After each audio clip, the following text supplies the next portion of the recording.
আশাবাদী আপনারা অবশ্যই তা পারবেন।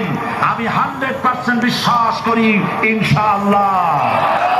কারণ যে ষড়যন্ত্রের মোকাবেলা করে স্থানীয় রাজনৈতিক দলের নেতৃবৃন্দ কোরআনের মাহফিল সিনায় এনেছেন, আমি প্রথম দিনেই বলেছি চট্টগ্রাম তাফসীরুল কোরআন মাহফিল কোন রাজনৈতিক দলের প্রতিনিধিত্ব করে না।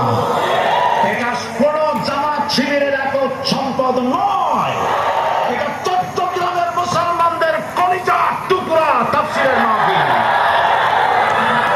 সুতরাং এই মাহফিল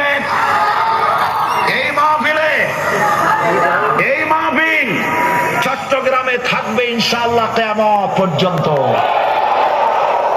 144 ধারা 288 হয়ে গেছে, ষড়যন্ত্র পায় পায় চলে গেছে।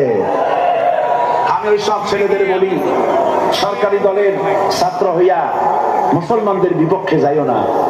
এদেশে ভাগ হয়ে মানে পিছনে কালারটা রাইছে না।